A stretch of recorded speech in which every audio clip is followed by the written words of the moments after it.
آدمی اگر حرم میں بیٹھا ہوا ہے اور اس کا وضو ٹوٹ گیا، اب اگر آپ حرم سے باہر نکل کر واپس جانا چاہیں تو یہ ممکن ہی نہیں، پولیس والے جانے نہیں دیتے، بھیڑ اتنی ہے۔ اب وضو ٹوٹ گیا، جگہ بھی سنبھالنی ہے، نماز بھی پڑھنی ہے جماعت کے ساتھ اور وضو بھی کرنا، اب کیا کریں؟ تو آپ ایسا اپنے ہینڈ پرس کے اندر ساتھ میں ہر وقت پانی بھر کے رکھیں اور اس سے آپ وضو کر لیں۔ اس سے وضو کرنے کا طریقہ بہت آسان ہے۔ یہ چھوٹا سا جو نیپکن آتا ہے تھوڑا موٹے والا، وہ اپنے ساتھ ہر وقت رکھیں، اس کو گود میں بچھا لیں، ٹھیک، دھوئے جاتے ہیں، ٹھیک۔ اس کے بعد کلی کی جاتی ہے، ناک میں پانی ڈالا جاتا ہے، لیکن یہ فرض نہیں ہے، یہ اگر نہیں بھی ہوگا تو بھی وضو ہو جائے گا۔ سب سے پہلا فریضہ کیا ہے؟ چہرے کا دھونا، پیشانی کے بالوں سے ٹھوڑی کے نیچے تک، ایک کان کے لو سے دوسرے کان کے لو تک، یہ نمبر 1 فریضہ ہے۔ لہٰذا اس کا ادا کرنے کا طریقہ یہ ہے کہ آپ ایسے کریں، دیکھو میرا منہ بھیگ گیا نا، اس کو میں نے مل لیا۔ اور شریعت کا فقہ کا اصول یہ ہے، جس عضو کو دھونا ہے اگر اس میں سے 1-2 قطرہ پانی ٹپک گیا تو وہ دھلا ہوا سمجھا جائے گا۔ یہ تو قطرات تو ٹپک گئے تو چہرہ دھل گیا۔ اب ہاتھ دھونا ہے جی، دوسرا فریضہ انگلیوں سے لے کر کوہنی تک، کوہنی سمیت اپنا پورا ہاتھ دھونا، دونوں ہاتھ دھونا۔ تو اس کا طریقہ یہ ہے کہ آپ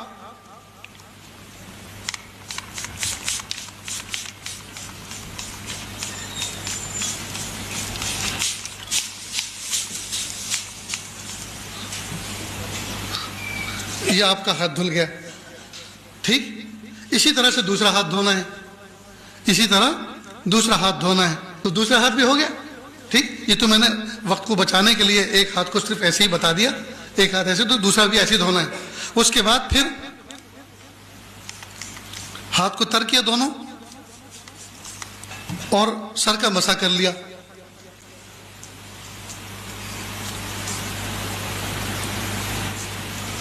ہو گیا مسح۔ اسی طرح دونوں پیر کو دونوں۔ اب نہ دریا بہا،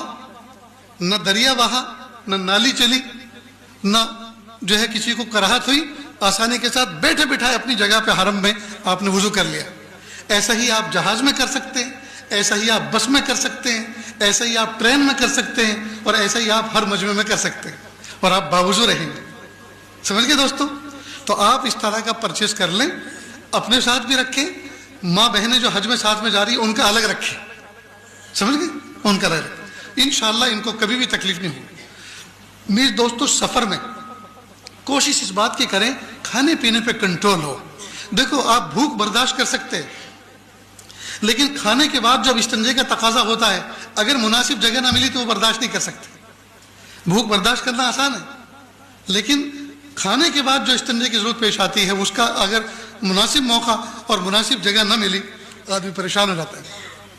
تو کھانے پہ کنٹرول رکھیں، خاص طور سے حج کے 5 دنوں کے اندر کم سے کم کھائیں، تاکہ آپ کو زیادہ سے زیادہ ٹوائلٹ اور اس سے جو ہے آپ کی حفاظت ہو سکے، اور آپ کا وقت وہاں لائن لگانے میں نہ گزرے، بلکہ طاعت و اذکار، ذکر و اذکار میں گزرے۔